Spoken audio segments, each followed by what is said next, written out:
65 വയസ്സായപ്പോഴാണ് ഹാനോക്ക് ദൈവത്തോടുകൂടെ നടക്കുന്നത്. അപ്പോൾ ഹാനോക്ക് 65 വയസ്സ് വരെ ദൈവത്തോടുകൂടെ നടന്നില്ലേ, അതോ നടന്നോ എന്നൊരു ചോദ്യമുണ്ട്. പല അഭിപ്രായങ്ങളുണ്ടെങ്കിലും ഞാൻ പൂർണ്ണമായി വിശ്വസിക്കുന്നു 65 വയസ്സ് വരെയും ദൈവത്തോടുകൂടെ നടന്നിരുന്നു. ദൈവത്തോടുകൂടെ നടക്കാത്തൊരു മനുഷ്യന് ദൈവം തൻ്റെ അരുളപ്പാടുകൾ വെളിപ്പെടുത്തത്തില്ല. ദൈവം തൻ്റെ ആലോചന അങ്ങനെയല്ലാത്തൊരു മനുഷ്യന് വെളിപ്പെടുത്തത്തില്ല. എന്നാൽ 65 വയസ്സായപ്പോൾ തനിക്ക് ലഭിച്ചൊരു പ്രത്യേക വെളിപ്പാടിനെ ആസ്പദമാക്കി താൻ ദൈവത്തോട് ചേർന്ന് നടക്കാൻ തുടങ്ങി, വളരെ അടുത്ത് നടക്കാൻ തുടങ്ങി. നമ്മുടെ ജീവിതത്തിലും ദൈവത്തോടു കൂടെ നടക്കാം, ദൈവത്തോടു കൂടെ വളരെ അടുത്ത് നടക്കാം. നമ്മുടെ വിശ്വാസ ജീവിതത്തിൽ നമുക്കത് മനസ്സിലാകുന്നുണ്ട്. നാം ദൈവത്തോടു കൂടെ നടക്കുന്നവരാണ്. എന്നാൽ ചില സന്ദർഭങ്ങളിൽ നമ്മൾ ദൈവത്തോടു കൂടെ അടുത്ത് നടക്കുന്നതായിട്ട് നമുക്ക് തന്നെ അനുഭവപ്പെടും. ഇവിടെ എന്തുകൊണ്ടാണ് ഈ 65 വയസ്സായപ്പോൾ ഈ ഹാനോക്ക് ദൈവത്തോടു കൂടെ നടക്കാൻ ആരംഭിക്കുന്നത്? ഇവിടെയാണ് നമ്മുടെ പഠനത്തിൻ്റെ പ്രസക്തി വരുന്നത്. നോക്കാം, ഇവിടെ ഒരു പ്രത്യേക വെളിപ്പാട് ദൈവം കൊടുത്തു. എന്താണ് ആ വെളിപ്പാട്? ഈ 7ാമത്തെ തലമുറ വന്നപ്പോൾ വാസ്തവത്തിൽ ലോകം വഷളത്വത്തിലേക്ക് നിറയുകയാണ്. നോഹയുടെ കാലഘട്ടത്തിൽ ന്യായവിധി കടന്നു വരുവാൻ തക്കവണ്ണമുള്ള സാഹചര്യം ലോകത്തിൽ ഒരുങ്ങുന്നത് 7ാമത്തെ തലമുറ വരുമ്പോഴാണ്. ഈ 7ാമത്തെ തലമുറ വന്നപ്പോൾ ദൈവം വെളിപ്പെടുത്തുകയാണ്, ഞാൻ ലോകത്തെ ന്യായം വിധിക്കാൻ പോവുകയാണ്. എങ്ങനെയത് മനസ്സിലാക്കാൻ സാധിക്കും? ഈ ഹാനോക്കിന് 65 വയസ്സായപ്പോൾ അവനൊരു പ്രവാചകനാണെന്നുള്ളത് നമ്മൾ യൂദായുടെ ലേഖനത്തിൽ നിന്ന് ഓർത്തു. അവനൊരു മകൻ ജനിക്കുന്നു. ആ മകൻ്റെ പേരാണ് മെഥൂശലേഹ്. എന്തുകൊണ്ടാണ് ആ പേര് കൊടുത്തത്? മെഥൂശലേഹ് എന്ന വാക്കിൻ്റെ അർത്ഥം അവൻ മരിക്കുമ്പോൾ അത് സംഭവിക്കും. When he is dead it shall be saint. ദൈവം ഒരു വെളിപ്പാട് കൊടുത്തു. നിനക്കിപ്പോൾ ജനിച്ച കുഞ്ഞുണ്ടല്ലോ, ഈ കുഞ്ഞ് മരിക്കുമ്പോൾ ആ ന്യായവിധി ലോകത്തിൽ കടന്നു വരും. നമ്മൾ ഈ ഭാഗം ഒന്ന് അപഗ്രഥിച്ച് പഠിച്ചാൽ മെഥൂശലേഹ് മരിച്ചു, ജലപ്രളയം ലോകത്തിൽ കടന്നു വന്നു. അപ്പൊ ദൈവം വളരെ വ്യക്തമായി ഹാനോക്കിനൊരു വെളിപ്പാട് കൊടുത്തു. നിനക്കിപ്പോൾ ജനിച്ച മകൻ മരിക്കും, മരിച്ചു കഴിയുമ്പോൾ ഞാൻ ആ വലിയ ന്യായവിധി ലോകത്തിൽ അയക്കും എന്നുള്ളത് വെളിപ്പെടുത്തി. ഈ വെളിപ്പാട് കിട്ടിയപ്പോൾ, എനിക്കൊരു മകൻ ജനിച്ചു കഴിഞ്ഞപ്പോൾ ആ വെളിപ്പാട് എനിക്ക് ദൈവം തരികയാണെങ്കിൽ ഞാൻ ഓരോ ദിവസവും ദൈവത്തോടു കൂടെ നടക്കും. ഇനി നമുക്ക് വിഷയത്തിലേക്ക് കടന്നു വരാം. ഈ മെഥൂശലേഹ് ജനിച്ച ശേഷം നമ്മൾ ഓർത്തു, 7ാമത്തെ തലമുറയായപ്പോൾ പാപം അതിൻ്റെ ഔന്നത്യത്തിലെത്തി. ദൈവം ലോകത്തെ ന്യായം വിധിക്കുവാനായിട്ട് തീരുമാനമെടുക്കുകയാണ്. ദൈവം വെളിപ്പെടുത്തി കൊടുത്തു ഹാനോക്കിന്, ദൈവത്തോടു കൂടെ നടന്ന മനുഷ്യന്. അതായത്, നിന്റെ ഈ മകനുണ്ടല്ലോ, ഇവൻ മരിക്കുമ്പോൾ ന്യായവിധി ലോകത്തിൽ വരാൻ പോവുകയാണ്. ഇനി നമുക്കൊന്ന് ശ്രദ്ധിച്ചു നോക്കാം. ഈ മെഥൂശലേഹിന് ഒരു മകൻ ജനിക്കുന്നു. ആരാണത്? 25ാമത്തെ വാക്യം നോക്കി, ഉൽപ്പത്തി 5:25.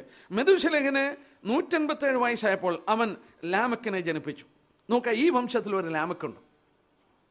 ലാമക്കിന്റെ മകന്റെ പേരെന്താണ്? 28ാം വാക്യം നോക്കിയേ. ലാമക്കിന് 182 വയസ്സായപ്പോൾ അവനൊരു മകനെ ജനിപ്പിച്ചു. യഹോവ ശപിച്ച ഭൂമിയിൽ നമ്മുടെ പ്രവൃത്തിയിൽ നമ്മുടെ കൈകളുടെ പ്രവൃത്തിയിലും അവൻ നമ്മെ ആശ്വസിപ്പിക്കുമെന്ന് പറഞ്ഞ് അവന് നോഹ എന്ന് പേരിട്ടു. നോഹ ആരാണപ്പോൾ? ഈ മെഥൂശലേഹിന്റെ കൊച്ചുമകനാണ് നോഹ. അല്ലെങ്കിൽ നോഹയുടെ വെല്ലുപ്പച്ചനാണ് ആര്? മെഥൂശലേഹ്. മറക്കരുത്. നോക്കുക, ശേത്തിന്റെ വംശത്തിൽ 7ാമതായി ജനിച്ചത് ആരാണ്? ഹാനോക്കാണ്. ഹാനോക്കിന്റെ മകനാണ് മെഥൂശലേഹ്. മെഥൂശലേഹിന്റെ കൊച്ചുമകനാണ് ആര്? നോഹ. നോഹയുടെ കാലത്ത് ജലപ്രളയം വരുമ്പോൾ നോഹയുടെ മുന്നിൽ ഒരു അടയാളമുണ്ട്. എൻ്റെ വെല്ലുപ്പച്ചൻ, നോഹയുടെ വെല്ലുപ്പച്ചൻ. മറ്റു വിധത്തിൽ പറഞ്ഞാൽ, നോഹയ്ക്ക് വളരെ വ്യക്തമായിട്ട് അറിയാം. ഞാൻ പലപ്പോഴും ചിന്തിച്ചിട്ടുണ്ട്, നോഹ ഇത്ര ഉറപ്പോടുകൂടെ ഈ തനിയെ നിന്നുകൊണ്ട് ഈ പെട്ടകം ഈ വിധത്തിൽ ഒരുക്കിയെടുക്കുവാൻ ഈ ഒരു മനുഷ്യൻ തനിയെ തൻ്റെ കുടുംബത്തിന് വേണ്ടി ഒരുങ്ങുമ്പോൾ അതിൻ്റെ പുറകിലുള്ള പ്രവൃത്തിയും തൻ്റെ പിറകിലുണ്ടായിരുന്ന ഒരു പ്രേരണശക്തിയുണ്ട്. എന്താണ് ആ പ്രേരണശക്തി? ആ പ്രേരണശക്തി എന്താണെന്ന് ചോദിച്ചാൽ, ഈ നോഹയ്ക്ക് ഓരോ ദിവസം കഴിയുമ്പോഴും തൻ്റെ വെല്ലുപ്പച്ചൻ പ്രായമാകുന്ന കാണുവാൻ കഴിഞ്ഞിരുന്നു. നമ്മളൊന്ന് ആലോചിക്കണം, ബൈബിളിൽ വെളിപ്പെടുത്തിയിരിക്കുന്നതിൽ ഏറ്റവും അധികം ആയുസ്സോടെ ജീവിച്ച മനുഷ്യൻ ആരാണ്? മെഥൂശലേഹാണ്. എത്ര വർഷം ജീവിച്ചു? 969 വർഷം. കാരണം എന്നാ? ദൈവം ആയുസ് നീട്ടിക്കൊടുത്തു നോഹയുടെ വെല്ലുപ്പച്ചന്. അവൻ എപ്പോൾ മരിക്കുന്നോ അപ്പോൾ ന്യായവിധി വരും. അപ്പോൾ അവൻ്റെ പിതാക്കന്മാർ ജീവിച്ച ആയുസിനെക്കാട്ടിൽ നീണ്ടുപോവുകയാണ്. അവൻ നോഹയ്ക്കൊരു കാര്യം മനസ്സിലായി, എപ്പോൾ വേണമെങ്കിലും എൻ്റെ വെല്ലുപ്പച്ചൻ മരിക്കാം. എൻ്റെ വെല്ലുപ്പച്ചൻ മരിച്ചാൽ ഉടനെ ജലപ്രളയം വരും.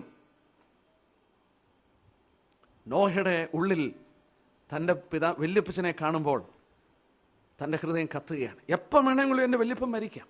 എൻ്റെ വല്യപ്പൻ എപ്പോൾ മരിച്ചോ അപ്പോൾ ന്യായവിധി കടന്നു വരും. ദൈവം പറഞ്ഞിട്ടുണ്ട്. താൻ പെട്ടകം ഒരുക്കുകയാണ്. നമുക്ക് എബ്രായലേഖനം 11-ാം അധ്യായത്തിൻ്റെ 7-ാം വാക്യം ഒന്ന് വായിക്കാം. എബ്രായലേഖനം 11-ാം അധ്യായത്തിൻ്റെ 7-ാം വാക്യം വളരെ ചിന്തനീയമായൊരു വാക്യമാണ്. 11-ാം അധ്യായത്തിൻ്റെ 7-ാം വാക്യം, വിശ്വാസത്താൽ നോഹ അതുവരെ കാണാത്തവയെക്കുറിച്ച് അരുളപ്പാടുണ്ടായിട്ട് ഭയഭക്തി പൂണ്ട് തൻ്റെ കുടുംബത്തിൻ്റെ രക്ഷയ്ക്കായിട്ട് ഒരു പെട്ടകം തീർത്തു. ഇംഗ്ലീഷിൽ വായിച്ചാൽ he was moved by fear, being warned of God, he was moved with fear. ദൈവം അവൻ അരുളപ്പാട് കൊടുത്തു കഴിഞ്ഞപ്പോൾ അവൻ ഭയം കൊണ്ട് ചലിച്ചു തുടങ്ങിയെന്ന he was moved with fear. ജലപ്രളയം വരുന്നു, ന്യായവിധി വരുന്നു. എൻ്റെ ഈ വല്യപ്പൻ മരിക്കുമ്പോൾ ആ ന്യായവിധി കടന്നു വരും. ഇനി ഒരു നിമിഷം ഒന്ന് ചിന്തിച്ചു നോക്കിയേ. അതായത് യേശുക്രിസ്തു ഈ ഭാഗം എടുത്ത് ഉദ്ധരിക്കുകയാണ്. നോഹയുടെ കാലം പോലെ തന്നെ മനുഷ്യപുത്രന്റെ വരവിൽ സംഭവിക്കും. യേശുക്രിസ്തു അത് പറയുന്നത് എപ്പോഴാണെന്ന് ചിന്തിച്ചു നോക്കിയേ. യേശുക്രിസ്തു എപ്പോഴാണ് അത് പറയുന്നത്? യേശുക്രിസ്തു അത് പറയുന്നത് തൻ്റെ വരവിൻ്റെ ഒരു അടയാളം കൊടുത്ത ശേഷമാണ്. നിങ്ങൾ അത്യ നോക്കിയൊരു ഉപമ പഠിക്കണം. ഇസ്രായേൽ രാഷ്ട്രം വീണ്ടും തളിർത്ത് പൂക്കുന്നത് നിങ്ങൾ കണ്ടാൽ ഞാൻ അടുക്കലാണെന്ന് മനസ്സിലാകണം എന്ന് പറഞ്ഞിട്ട് നോഹയുടെ കാലം പോലെ തന്നെ സംഭവിക്കുന്ന കർത്താവ് പറയുമ്പോൾ നോഹയുടെ കാലത്ത് ഒരു അടയാളം ഉണ്ടായിരുന്നു. യേശുക്രിസ്തുവിന്റെ വരവിന് മനസ്സിലാക്കാൻ അത്തിവൃക്ഷം യഹൂദ രാഷ്ട്രം ഒരു അടയാളമായിരിക്കുന്നത് പോലെ നോഹയുടെ കാലത്ത് ജലപ്രളയം എപ്പോൾ സംഭവിക്കുമെന്ന് ഒരടയാളം ദൈവം കൊടുത്തിരുന്നു. നോക്കുക, അന്നൊരടയാളം ഉണ്ടായിരുന്നു, ഇന്നും ഒരടയാളം നമ്മുടെ കൺമുമ്പിലുണ്ട്. നമുക്ക് സംശയമില്ല, അത്തിവൃക്ഷം യഹൂദ രാഷ്ട്രമാണ്. യോവേലിന്റെ പ്രവചനം 1-ാം അധ്യായത്തിൻ്റെ 6-7 വാക്യം സംശയമുള്ളവർ വായിച്ചാൽ മതി. വളരെ വ്യക്തമായിട്ട് അവിടെ രേഖപ്പെടുത്തുന്നു, ഇസ്രായേൽ രാഷ്ട്രമാണ് അത്തിവൃക്ഷം. ഞാനതിൻ്റെ വിശദീകരണത്തിലേക്ക് പോകുന്നില്ല. കർത്താവ് ഈ ഭൂമിയിൽ ജീവിച്ച് 40 വർഷം കഴിഞ്ഞപ്പോൾ അത്തിവൃക്ഷം ഉണങ്ങിപ്പോയി. മറ്റൊരു വിധത്തിൽ പറഞ്ഞാൽ ഇസ്രായേൽ രാഷ്ട്രം ഇല്ലാതായി. നൂറ്റാണ്ടുകൾ കഴിഞ്ഞു.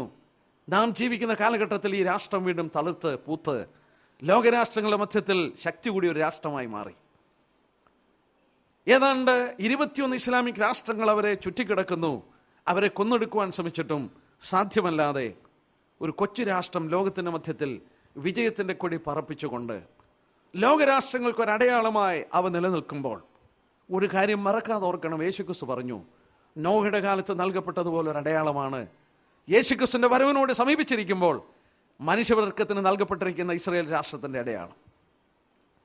ഞാൻ ഇങ്ങനെ ചിന്തിക്കുന്നു, നോഹ പെട്ടകം ഒരുക്കിയപ്പോൾ താൻ ഒരു നീതിപ്രസംഗിയായിരുന്നു. തൻ്റെ പ്രസംഗത്തിൻ്റെ ഒരു വിഷയം, ഞാൻ ഇങ്ങനെ വിശ്വസിക്കുന്നു, എൻ്റെ വല്യപ്പച്ചൻ പ്രായമാകുന്നു, അവൻ മരിക്കാൻ സമയമായി. യേശുക്രിസ്തുവിന്റെ വരവിനോട് സമീപിച്ചിരിക്കുന്നവർക്കും പറയുവാനായിട്ടുള്ളൊരു വിഷയം എന്താണെന്ന് ചോദിച്ചാൽ, കർത്താവ് പറഞ്ഞതുപോലെ അത്തിവൃക്ഷം തളിർത്തു, യേശുക്രിസ്തു ഏത് സമയത്തും മടങ്ങി വരാം. കർത്താവിൻ്റെ വരവ് സമീപിച്ചിരിക്കുന്നു. എന്നാൽ ഇവിടെ വളരെ ഗൗരവമായിട്ടൊരു ചോദ്യം ഞാൻ ചോദിക്കുകയാണ്.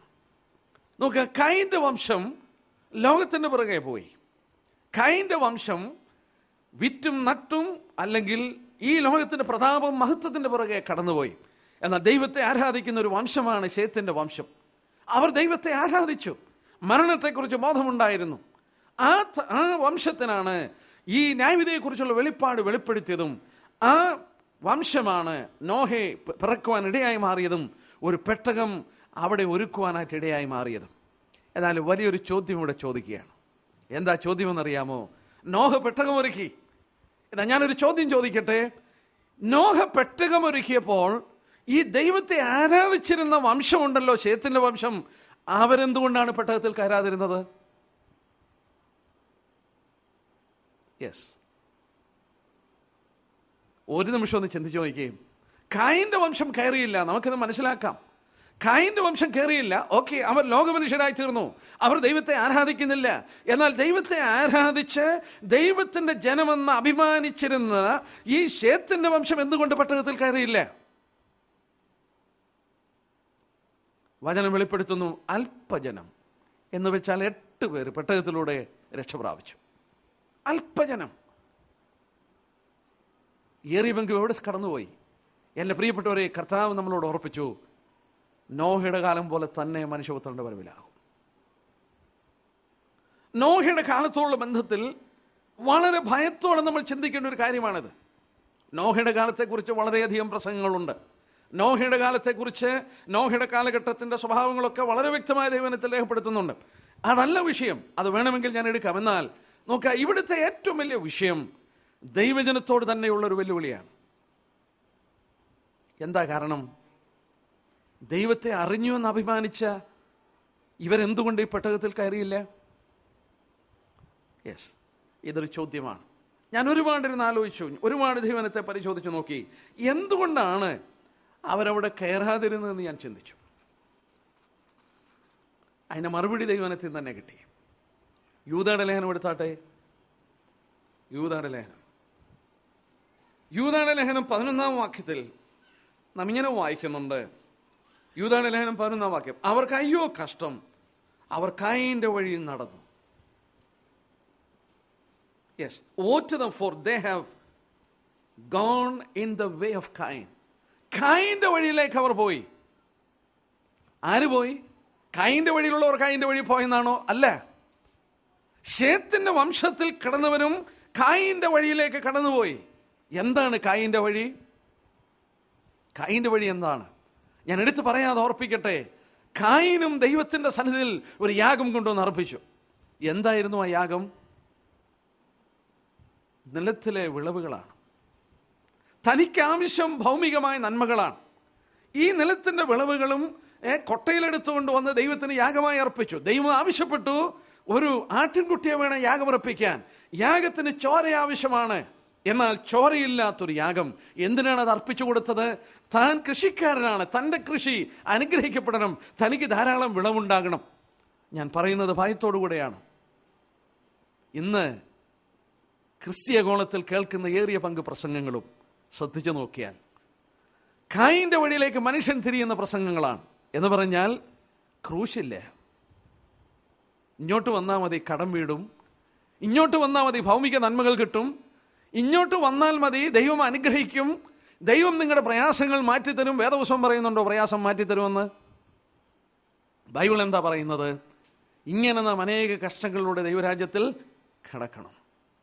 ഇവിടെ നമുക്ക് കഷ്ടമുണ്ട്, ഇവിടെ നമുക്കൊരു രാജ്യമില്ല, ഇവിടെ നമ്മൾ അന്യനാണ്, പരദേശികളാണ്. പത്രോസ് ലേഖനത്തിൽ രേഖപ്പെടുത്തിയിരിക്കുന്നു.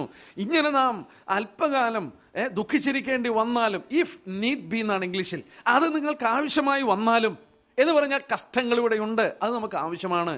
എന്നാൽ ഇന്ന് നമ്മൾ TV ഒന്ന് ഓൺ ചെയ്തേ, ലോകത്തിലാകമാനം, ലോകത്തിൻ്റെ ഒരു അറ്റം മുതൽ മറ്റേ അറ്റം വരെ ലോകത്തിലാകമാനം കേട്ടുകൊണ്ടിരിക്കുന്ന പ്രസംഗം എന്താണ്? വാസ്തവത്തിൽ കയീന്റെ വഴിയിലേക്ക് പോകുന്നതാണ്. ക്രൂശില്ലാത്ത പ്രസംഗം. കരിസ്മറ്റിസത്തിൻ്റെയും ആവിർഭാവം കൊണ്ട് ഇന്ന് കേൾക്കുന്ന ഏറ്റവും കൂടുതൽ പ്രസംഗങ്ങൾ ക്രൂശില്ലാത്ത, ചോരയില്ലാത്ത, അനുഗ്രഹങ്ങൾക്കും നന്മകൾക്കും വേണ്ടിയുള്ള പ്രസംഗമാണ്. ഞാൻ ഓർത്തോട്ടെ, എത്രയോ സമൂഹം കബളിപ്പിക്കപ്പെടുന്നു. കർത്താവ് പറഞ്ഞ വാക്ക് ഓർമ്മയില്ലേ? അവൻ മടങ്ങി വരുമ്പോൾ വലിയൊരു സമൂഹം അവൻ്റെ അടുക്കൽ വന്ന് പറയും, കർത്താവേ, നിന്റെ നാമത്തിൽ ഞങ്ങൾ ഭൂതങ്ങളെ പുറത്താക്കി, നിന്റെ നാമത്തിൽ ഞങ്ങൾ അത്ഭുതങ്ങൾ ചെയ്തു. ഇതൊക്കെ ചെയ്തെന്ന് പറയുമ്പോൾ കർത്താവ് എന്താ മറുപടി പറയുന്നത്? ഞാൻ നിങ്ങളെ ഒരു നാളും അറിഞ്ഞിട്ടില്ല. ഇംഗ്ലീഷിൽ വായിച്ചാൽ ഐ നെവർ ന്യൂ ദീ, നിന്നെ ഞാൻ ഒരിക്കൽ പോലും അറിഞ്ഞിട്ടില്ല. പിന്നെങ്ങനെ ഇവർ ഈ കർത്താവിൻ്റെ നാമത്തിൽ ഇതൊക്കെ ചെയ്യുന്നത്? എൻ്റെ പ്രിയപ്പെട്ടവരെ, അത്ഭുതമെന്ന് കേട്ടാൽ, രോഗസൗഖ്യമെന്ന് കേട്ടാൽ ആളുകൾ ഓടുകയാണ്. ഒരു കാര്യം മറക്കരുത്, മോശ ദൈവശക്തിയാൽ വടിയിട്ട് പാമ്പാക്കിയപ്പോൾ, മോശ ദൈവശക്തിയാൽ പല അത്ഭുതങ്ങൾ ചെയ്തപ്പോൾ, ഇസ്രയേലിലെ മന്ത്രവാദികളും പലത് അത്ഭുതങ്ങളോടെ ചെയ്തു. ദൈവം ചെയ്ത പല അടയാളങ്ങളും അത്ഭുതങ്ങളും ഈ മന്ത്രവാദികൾക്ക് ചെയ്യുവാനായിട്ട് സാധിച്ചു. നമ്മൾ കബളിപ്പിക്കപ്പെടരുത്. വളരെ ഭയത്തോടുകൂടെ ഓർക്കുക. ഇവിടെ ഓർക്കേണ്ട ഒരു കാര്യം, ഈ ശേത്തിന്റെ വംശത്തിലുള്ളവർ, ദൈവത്തെ ആരാധിച്ചിരുന്നവരൊക്കെ അവരും കയീന്റെ വഴിയിലേക്ക് മാറിപ്പോയി. ഇന്ന് ലോകത്തിൽ കാണുന്ന ഏറ്റവും വലിയ പ്രവണത ഇതാണ്. നമ്മൾ 2 തെസ്സലോനിക്കർ 2-ാം അധ്യായത്തിന്റെ 7 തൊട്ടുള്ള വാക്യം വായിച്ചാൽ ഇങ്ങനെ വായിക്കുന്നുണ്ട്: അന്തിക്രിസ്തുവിന്റെ വരവ് വ്യാജമായ അടയാളങ്ങളോടും അത്ഭുതങ്ങളോടും അനീതിയുടെ വഞ്ചനയോടും കൂടെ ആയിരിക്കും. മനുഷ്യൻ വളരെയധികം വഞ്ചിക്കപ്പെടുന്നു, കബളിപ്പിക്കപ്പെടുന്നു. ഇനി ഇവിടെ മറ്റൊരു സത്യം നോഹയുടെ കാലത്തുള്ള ബന്ധത്തിൽ ഞാൻ ഓർപ്പിക്കാൻ ആഗ്രഹിക്കുന്നു. നോഹയുടെ കാലത്ത് നമ്മൾ ഇയ്യോബിന്റെ പുസ്തകം തപ്പി നോക്കിയാൽ നമുക്ക് മറ്റൊരു സത്യം കാണാൻ കഴിയും. അത് ഇന്ന് പ്രബലമായിരിക്കും. നമ്മൾ ഓർത്തുകൊണ്ടിരുന്ന പോലെ ആ ഭാഗം ഒന്നുകൂടെ നമ്മുടെ മനസ്സിൽ കടന്നു വരട്ടെ. കായീന്റെ വംശം ദൈവത്തെ അറിയാത്തൊരു വംശം, ശേത്തിന്റെ വംശം ദൈവത്തെ അറിഞ്ഞൊരു വംശം, ദൈവത്തെ ആരാധിച്ചിരുന്നൊരു വംശം. എന്നാൽ പെട്ടകം തീർന്നു, പെട്ടകം ഒരുക്കി രക്ഷപ്പെടുവാൻ ദൈവം ആവശ്യപ്പെടുമ്പോൾ കായീന്റെ വംശം കയറിയില്ല, നമുക്കതറിയാം. എന്നാൽ ശേത്തിന്റെ വംശത്തിൽ നിന്ന് കയറുവാൻ ആളുകളില്ല, വെറും 8 പേര് മാത്രം. യൂദായുടെ ലേഖനം 11-ാം വാക്യത്തിൽ ഓർപ്പിച്ചിരിക്കുന്ന പോലെ അവരൊക്കെ കായീന്റെ വഴിയിൽ പോയി. ഭൗമികമായ നേട്ടങ്ങളുടെ പിറകെ, ലോകത്തിന്റെ പ്രതാപത്തിന്റെ പിറകെ. നോക്കുക, വിശ്വാസികൾ, ദൈവജനം എന്ന് അഭിമാനിക്കുന്നവരൊക്കെ ഇന്ന് ഭൗമിക നന്മകൾക്കും ലോകത്തിന്റെ ഇമ്പങ്ങൾക്കും കായീന്റെ ആ സന്തതികൾ ജീവിക്കുന്ന പോലെ ആയിത്തീരുവാൻ അവർ പ്രവണത കൂട്ടുമ്പോൾ വളരെ ഭയത്തോടുകൂടെ ഇത് ഓർക്കുക. രണ്ടാമത്തെ കാര്യം, ഇയ്യോബിന്റെ പുസ്തകം നമ്മൾ പരിശോധിക്കുമ്പോൾ വീണ്ടും ഈ നോഹയുടെ കാലത്തോടുള്ള ബന്ധത്തിൽ നമ്മളെ പഠിപ്പിക്കുന്ന ഒരു സത്യം അവിടെയുണ്ട്. അതും ഭയത്തോടുകൂടെ ഓർക്കേണ്ട ഒരു കാര്യമാണ്. ഇയ്യോബിന്റെ പുസ്തകം 22-ാമത്തെ അധ്യായം എടുത്താട്ടെ. ഇത് നോഹയുടെ ജലപ്രളയത്തെക്കുറിച്ചാണ് പറയുന്നത്. ഇയ്യോബിന്റെ പുസ്തകം 22-ാമത്തെ അധ്യായത്തിന്റെ 15 തൊട്ട് 17 വരെയുള്ള വാക്യം. ദുഷ്ടമനുഷ്യർ നടന്നിരിക്കുന്ന പുരാതന മാർഗം നീ പ്രമാണിക്കുമോ? കാലം തികയും മുമ്പേ അവർ പിടിപെട്ടുപോയി, അവരുടെ അടിസ്ഥാനം നദി പോലെ ഒഴുകിപ്പോയി. അവർ ദൈവത്തോട് ഞങ്ങളെ വിട്ടുപോകാം, സർവശക്തൻ ഞങ്ങളോട് എന്ത് ചെയ്യും എന്ന് പറഞ്ഞു. ആ വാക്ക് കണ്ടോ? കാലം തികയും മുമ്പേ പിടിപെട്ടുപോയി, അവരുടെ അടിസ്ഥാനങ്ങൾ നദി പോലെ ഒഴുകിപ്പോയി. ആരാണിവര്? പുരാതന മനുഷ്യര്, നോഹയുടെ കാലത്തെ ജനങ്ങൾ. അവരുടെ കാലം തികയുന്നതിന് മുമ്പേ നദി പോലെ അടിസ്ഥാനങ്ങൾ ഒഴുകിപ്പോയി. എന്തായിരുന്നു അവരുടെ പാപം? അവർ ദൈവത്തോട് ഞങ്ങളെ വിട്ടുപോകാം, സർവശക്തൻ ഞങ്ങളോട് എന്ത് ചെയ്യും എന്ന് പറഞ്ഞു. മറ്റൊരു വാക്യം 21-ാം അധ്യായത്തിന്റെ 14-ാമത്തെ വാക്യം നോക്കിയേ. ഇയ്യോബിന്റെ പുസ്തകം തന്നെ 21-ന്റെ-14. അവർ ദൈവത്തോട് ഞങ്ങളെ വിട്ടുപോകാം, നിന്റെ വഴികളെ അറിയുവാൻ ഞങ്ങൾ ആഗ്രഹിക്കുന്നില്ലേ? ഞങ്ങളെ വിട്ടുപോകണം. ഞാനിത് ധ്യാനിച്ചപ്പോൾ എൻ്റെ മനസ്സിൽ ഓടി വന്നൊരു വാക്യമുണ്ട്. അതായത് മർക്കോസിന്റെ സുവിശേഷം 5-ാം അധ്യായത്തിന്റെ 11-ാം വാക്യം. ഗദരദേശത്തിലൊരു ഭൂതഗ്രസ്തനുണ്ടായിരുന്നു. ആ ഭൂതഗ്രസ്തനെ കർത്താവ് സുഖപ്പെടുത്തി. ഗദരദേശക്കാർ കർത്താവിനോട് വന്ന് പറഞ്ഞു, ഞങ്ങളുടെ അതിര് വിട്ടു പോകണം, ഡിപ്പാർട്ട് ഫ്രം അസ്. എന്താ കാരണം? അവർക്ക് കർത്താവ് സൗഖ്യമാക്കിയതല്ല വിഷയം, കർത്താവ് നന്മ കൊടുത്തതല്ല വിഷയം. അവരുടെ വിഷയം അവരുടെ ഭൗമിക നേട്ടമായിരുന്നു. അവരുടെ പന്നികൾ അവർക്ക് നഷ്ടമായി, അവരുടെ സമ്പത്തിന് ഉലച്ചിൽ സംഭവിച്ചു. അതുകൊണ്ട് നീ ഞങ്ങളുടെ അതിരുകൾ വിട്ടുപോകണം. ഈ പുരാതന കാലത്തും അവരെന്തായിരുന്നു? കായീന്റെ വംശത്തിന്റെ ആഗ്രഹം എന്തായിരുന്നു? ലോകത്തിന്റെ പ്രതാപം, ലോകത്തിന്റെ മഹത്വം, ലോകത്തിന്റെ ഇമ്പങ്ങൾ, ലോകത്തിന്റെ ഔന്നത്യം, ലോകത്തിന്റെ പേര്. ശേത്തിന്റെ വംശവും അതുപോലെ ആയി മാറി. നോഹ ദൈവത്തെക്കുറിച്ച് പ്രസംഗിക്കുമ്പോൾ, ന്യായവിധിയെക്കുറിച്ച് പ്രസംഗിക്കുമ്പോൾ അവരൊരുപോലെ പറഞ്ഞ വാക്ക് ഞങ്ങളെ വിട്ടുപോകണം. നോക്കുക, കമ്മ്യൂണിസ്റ്റ് രാഷ്ട്രങ്ങൾ ലോകത്തിൽ സ്ഥാപിച്ചത് ദൈവമില്ല എന്ന് പറഞ്ഞുകൊണ്ട്, മറ്റു വിധത്തിൽ പറഞ്ഞാൽ അവർ ദൈവത്തെ വേണ്ട എന്ന് പറഞ്ഞുകൊണ്ട്, ദൈവത്തെ വാസ്തവത്തിൽ അബോളിഷ് ചെയ്തുകൊണ്ട് രാഷ്ട്രങ്ങൾ കെട്ടിപ്പടുത്തുവാൻ കമ്മ്യൂണിസ്റ്റ് രാഷ്ട്രങ്ങൾ ശ്രമിച്ചു. വേണ്ട, അമേരിക്ക ഒന്നെടുത്താട്ടെ, ലോകത്തിലെ ഏക പ്രൊട്ടസ്റ്റന്റ് രാജ്യം. അവർ വാസ്തവത്തിൽ ആ രാജ്യം കെട്ടിപ്പടുത്തത് ദൈവവിശ്വാസത്തിലാണ്. അവരുടെ ഓരോ കറൻസികളും നാണയത്തുട്ടിലും അടിച്ചു വെച്ചു, ഇൻ ഗോഡ് വി ട്രസ്റ്റ്, ഞങ്ങൾ ദൈവത്തിൽ വിശ്വസിക്കുന്നു. അവരുടെ നിയമവലികൾ എഴുതി ഉണ്ടാക്കിയത് ബൈബിളിന്റെ പ്രമാണങ്ങളെ ആസ്പദമാക്കിയാണ്. ടാക്സുകൾ തന്നെ ദൈവവേലയ്ക്ക് കൊടുക്കുന്ന പണത്തിൽ നിന്ന് ഇളവുകൾ അവർക്ക് ലഭിക്കുന്നതിൻ്റെ കാരണം ദൈവിക വ്യവസ്ഥിതിയെ അടിസ്ഥാനപ്പെടുത്തി നിയമങ്ങൾ എഴുതി ഉണ്ടാക്കിയ ഒരു രാഷ്ട്രമായിരുന്നു അമേരിക്ക. അമേരിക്ക എന്ന് പറയുമ്പോൾ 1620 ഇംഗ്ലണ്ടിൽ നിന്ന് പ്യൂരിറ്റൻസ് എന്ന് പറയുന്ന വളരെ വിശുദ്ധിക്ക് ഊന്നൽ കൊടുത്ത ഭക്തന്മാരായ മനുഷ്യർ ആരാധനാ സ്വാതന്ത്ര്യത്തിന് വേണ്ടി ഇംഗ്ലണ്ടിൽ നിന്നും മറ്റും അമേരിക്കയിലോട്ട് 1620 കുടിയേറി. ദൈവത്തെ ആരാധിച്ചും ദൈവത്തെ സ്നേഹിച്ചും സേവിച്ചും അവരോട് ജീവിപ്പാൻ ആരംഭിച്ചു. അവരങ്ങനെ ദൈവത്തെ അടിസ്ഥാനപ്പെടുത്തി ഒരു രാഷ്ട്രം കെട്ടിപ്പടുത്തി. കാലങ്ങൾ കഴിഞ്ഞു. ആധുനിക തലമുറയിൽ നോഹയുടെ കാലം പറഞ്ഞ പോലെ അവർ പറയുവാൻ തുടങ്ങി. സ്കൂളുകളിൽ വേദപുസ്തക വായന നിർത്തി. ബൈബിളിനെ അടിസ്ഥാനപ്പെടുത്തിയുള്ള കാര്യങ്ങൾക്ക് അവർ വിഘ്നം വരുത്തി. സ്വവർഗഭോഗികളുടെ വിവാഹങ്ങൾ നിയമപരമായി സാധൂകരിച്ചു കൊടുത്തു. ദൈവ വ്യവസ്ഥിതികൾക്കെതിരായി എല്ലാം ഒരുക്കിയെന്ന് മാത്രമല്ല, അവരുടെ സ്കൂളുകളിലും കോളേജുകളിലും ബൈബിൾ വായിക്കുന്നവരെ നിയമം കൊണ്ട് അവരെ അബോളിഷ് ചെയ്തു. മറ്റു വിധത്തിൽ പറഞ്ഞാൽ അവർക്ക് ദൈവത്തെ വേണ്ട, ദൈവകാര്യങ്ങൾ അവർക്ക് കേൾക്കണ്ട. നോഹയുടെ കാലത്ത് പറഞ്ഞതുപോലെ അവർ അത്യുന്നതനോട്, ദൈവത്തോട് ഞങ്ങളെ വിട്ടുപോ, ദൈവത്തിന് ഞങ്ങളോട് എന്ത് ചെയ്യാൻ കഴിയും?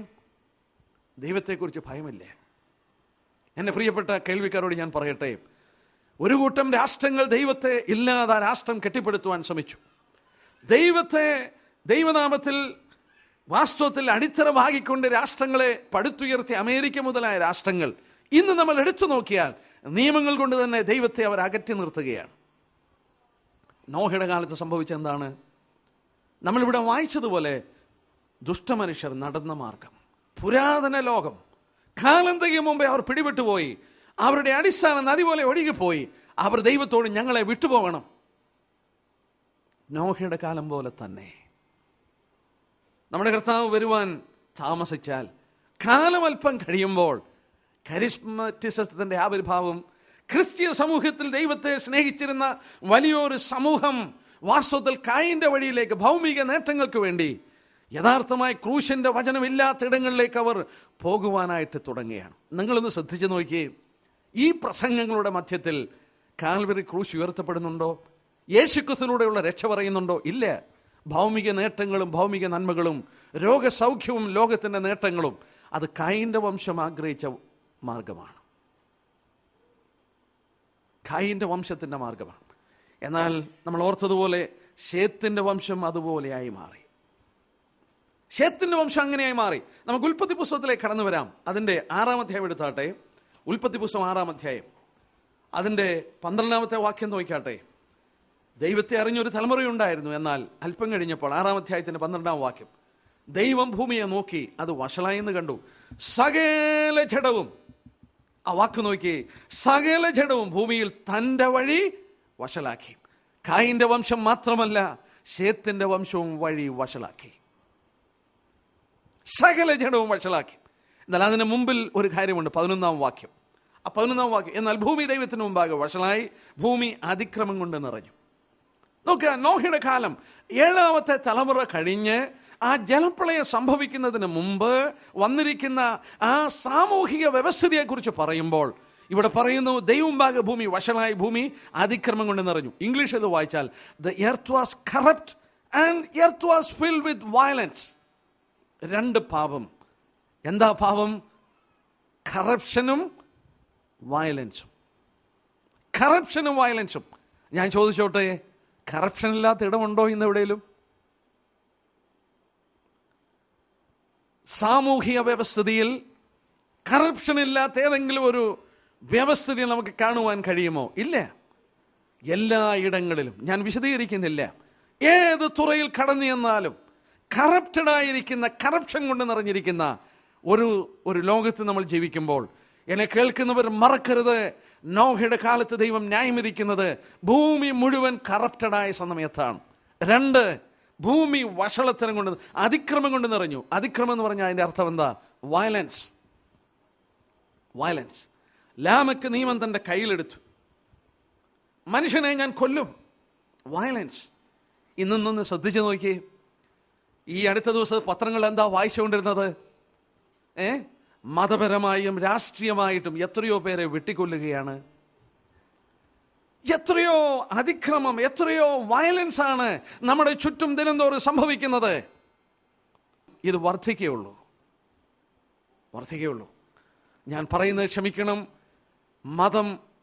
മതത്തെ അധിഷ്ഠിതമാക്കിയും രാഷ്ട്രീയ സംഗതികളെ അധിഷ്ഠിതമാക്കിയും എല്ലാവരും അവരുടെ താഴെയുള്ള യൗവനക്കാരെ ഈ അതിക്രമങ്ങൾ ചെയ്യുവാൻ വാസ്തവത്തിൽ പരിശീലിപ്പിച്ചെടുക്കുകയാണ്. കുറുവടികളും കുന്തങ്ങളും വാളുമെടുത്തും ബോംബെടുത്തും ശത്രുവിനെ നിഗ്രഹിപ്പാൻ വേണ്ടി പരിശീലനം കൊടുത്തുകൊണ്ട് ഇളം തലമുറകളെ വാർത്തെടുക്കുമ്പോൾ ദൈവജനത്തെ ആസ്പദമാക്കി ഞാൻ ഓർപ്പിക്കട്ടെ, യേശുക്രിസ്തു വരുന്നതിന് അല്പം മുമ്പ് നോഹയുടെ കാലത്ത് ലോകം വയലൻസ് കൊണ്ട് നിറഞ്ഞതുപോലെ നിറയും. വെളിപ്പാട് ദിവസം 6-ാം അധ്യായത്തിന്റെ അതിൻ്റെ 2-ാമത്തെ മുദ്ര പൊട്ടിക്കുമ്പോൾ മനുഷ്യർ അന്യോന്യം കൊല്ലുന്നു. ഇന്നിത് കാണുമ്പോൾ ദൈവജനം അത്ഭുതപ്പെടരുത്, അതിശയിക്കരുത്. കറപ്ഷൻ കൊണ്ട് നിറയുന്നു, വയലൻസ് കൊണ്ട് നിറയുന്നു. ഭക്തന്മാരെന്ന് ചിന്തിച്ചിരുന്ന ശേത്തിന്റെ വംശം കായിന്റെ വംശത്തിലേക്ക് മാറിപ്പോകുന്നു. നമ്മളിവിടെ ഓർത്തതുപോലെ സകല ജഡവും ഒരുപോലെ ദൈവസന്നിധിയിൽ അവരുടെ വഴി വഷളാക്കി. മാത്രമല്ല, ദൈവത്തെ വിശ്വസിച്ച് ദൈവത്തിന് അധിഷ്ഠിതമാക്കി ഈ രാഷ്ട്രങ്ങളെ കെട്ടിപ്പടുത്തിയ രാഷ്ട്രങ്ങൾ പോലും ദൈവത്തോട് ഞങ്ങളെ വിട്ടുപോകണം എന്ന് പറയുമ്പോൾ കർത്താവ് പറഞ്ഞ വാക്കോർക്കുക. നോഹയുടെ കാലം പോലെ തന്നെ, നോഹയുടെ കാലം പോലെ തന്നെ. നോഹയുടെ കാലത്ത് മെഥൂശലഹ് ഒരു അടയാളമായിരുന്നു. ഈ അടയാളം കൊടുത്തിട്ടും മനുഷ്യൻ ഈ വിധത്തിൽ ദൈവഭക്തി ഇല്ലാതെ കറപ്ഷൻ കൊണ്ടും വയലൻസ് കൊണ്ടും നിറയുകയും ഭൗമിക കാര്യങ്ങളിലേക്ക് അവൻ ഇറങ്ങിപ്പോവുകയും ദൈവത്തോട് ഞങ്ങളെ വിട്ടുപോകണമെന്ന് പറയുകയും ചെയ്യുന്നത് പോലെ നമ്മുടെ കൺമുമ്പിൽ യേശുക്രിസ്തു വരുന്നതിന് മുമ്പ് ഏറ്റവും വലിയ അടയാളമായി ഇസ്രായേൽ രാഷ്ട്രത്തെ ദൈവം നമുക്ക് തന്നിട്ട്, നമ്മുടെ കൺമുമ്പിൽ വരച്ചു തന്നിട്ട്, ദിനംതോറും അവരൊരു അടയാളമായി നമ്മുടെ കൺമുമ്പിൽ നിൽക്കുമ്പോൾ നാം വാസ്തവത്തിൽ അതിൻ്റെ ഗൗരവം കൊണ്ട് പിടിക്കപ്പെട്ടവരായി, ഭയഭക്തിയുള്ളവരായി, നോഹയെക്കുറിച്ച് വായിക്കുന്നത് പോലെ he was moved with fear. അവൻ ഭയം മൂലം അവൻ ചലിച്ച് തൻ്റെ കുടുംബത്തിനു വേണ്ടി ഒരു പെട്ടമൊരുക്കുവാൻ ഒരുങ്ങിയതുപോലെ എത്രയോ ഭയത്തോടെ നമ്മൾ ജീവിക്കണം, എത്രയോ ഭക്തിയോടെ ജീവിക്കണം. ദൈവം ഒരുക്കിയ പെട്ടകം, അതിലൂടെ രക്ഷ പ്രാപിക്കണം. കാൽവറി ക്രൂശ് നമുക്ക് വേണ്ടി ഒരുക്കിയ രക്ഷയാണ്. ദൈവപുത്രനെ ക്രൂശിൽ തകർത്ത് കളഞ്ഞ് മാനവരാശിയുടെ രക്ഷയ്ക്ക് വേണ്ടി ദൈവം വാസ്തവത്തിൽ ഒരു വലിയ രക്ഷാമാർഗം ഒരുക്കിയെടുത്തിട്ടും അതിൽ കയറുവാൻ ആവശ്യപ്പെട്ടിട്ടും മനുഷ്യൻ കയറുന്നില്ല, അതിനെ അവഗണിച്ച് കളയുകയാണ്. എബ്രാഹിം കർത്താവ് പറയുന്നു, ഇത്ര വലിയ രക്ഷ ഗണ്യമാക്കാതെ പോയാൽ എങ്ങനെ തെറ്റി ഒഴിയും? ഇംഗ്ലീഷിൽ വായിച്ചാൽ if we neglect such A great salvation, neglect ചെയ്യുക. പെട്ടകം ഒരുക്കിയിട്ടുണ്ട്, അകത്ത് കയറിയാൽ മതി. എത്രയോ പണിപ്പെട്ടാണ് ആ പെട്ടകം ഒരുക്കിയത്. മനുഷ്യന് കയറുവാനായിട്ട് ആഗ്രഹമില്ല, അവരതിനെ നെഗ്ലക്ട് ചെയ്യുകയാണ്, ദൈവജനത്തിന് പ്രാധാന്യത കൽപ്പിക്കുന്നില്ല. രക്ഷിക്കപ്പെടുവാൻ ആവശ്യപ്പെടുമ്പോൾ ക്രൂശിലൂടെ ദൈവം ഒരുക്കിയ രക്ഷ നമ്മുടെ കൺമുമ്പിൽ വാസ്തവത്തിൽ ഒരുക്കി തന്നപ്പോൾ, അതിലൂടെ രക്ഷപ്പെടുവാൻ ആവശ്യപ്പെടുമ്പോൾ അതിനെ നിസ്സാരമായി കണ്ടുകൊണ്ട് അതിനെ അവഗണിച്ച് കളയുകയാണെങ്കിൽ ദൈവത്തിന് എങ്ങനെ രക്ഷിപ്പാൻ കഴിയും? രക്ഷിപ്പാൻ കഴിയില്ല. ഞാൻ എൻ്റെ വാക്കുകൾ അവസാനിപ്പിക്കുന്നതിന് മുമ്പ് ഒരിക്കൽ കൂടെ ഞാൻ പറയട്ടെ, കർത്താവായ യേശുക്രിസ്തുവാണ് നമ്മോട് പറഞ്ഞത്, നോഹയുടെ കാലം പോലെ തന്നെ മനുഷ്യപുത്രൻ്റെ വരവിൽ സംഭവിക്കും. നോഹയുടെ കാലത്ത് സംഭവിച്ചത് നമ്മൾ ഓർത്തുകൊണ്ടിരിക്കുകയാണ്.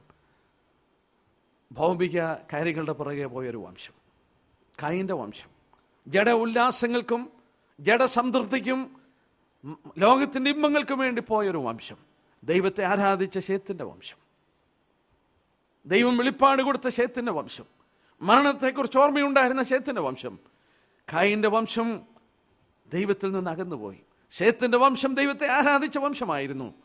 7ാമത്തെ തലമുറ കയീൻ്റെ വംശത്തിൽ ലാമക്ക്, ശേത്തിൻ്റെ വംശത്തിൽ ഹാനോക്ക്, ഹാനോക്കിൻ്റെ കൊച്ചുമകൻ നോഹ. പെട്ടകം ഒരുക്കിക്കോ, നിന്റെ മകൻ മരിക്കാൻ പോകുകയാണ്, അവൻ മരിച്ചു കഴിഞ്ഞാൽ ജലപ്രളയം വരും എന്നടയാളം കൊടുത്തു. യേശുക്രിസ്തുവിന്റെ വരവിനെ കുറിച്ച് കർത്താവ് അത്തിവൃക്ഷം അടയാളമായിട്ട് നമുക്ക് നൽകി. അത്തി തളിർത്തിട്ട് ഇന്ന് 60 വർഷമായി. ഈ മെയ് മാസം 14-ാം തീയതി ആകുമ്പോൾ 60 വർഷമാകും. ഉണങ്ങിപ്പോയ അത്തിവൃക്ഷം വീണ്ടും തളിർത്തിരിക്കുകയാണ്. നമ്മുടെ കർത്താവിൻ്റെ വരവ് എത്രയോ അടുത്ത് കഴിഞ്ഞു. നമ്മൾ എത്രയോ ഭക്തിയോടെ ജീവിക്കണം. രക്ഷിക്കപ്പെടാത്തവർ തങ്ങളുടെ രക്ഷ ഉറപ്പുവരുത്തുകയും, രക്ഷിക്കപ്പെട്ട ദൈവജനം വാസ്തവത്തിൽ ദൈവത്തെ വേണ്ട എന്ന് പറഞ്ഞുകൊണ്ട് ഭൗമിക നേട്ടങ്ങൾക്ക് വേണ്ടി ലോകത്തിന് പിറകെ പോകുന്ന തലമുറയുടെ മധ്യത്തിൽ ദൈവനത്തിൽ പറഞ്ഞ പോലെ അനന്യരും പരമാർത്ഥികളുമായി ജീവിക്കണം. ദൈവത്തിനായി നമ്മളെ സഹായിക്കട്ടെ. അവൻ്റെ വലിയ നാമം മഹത്വപ്പെടുമാറാകട്ടെ.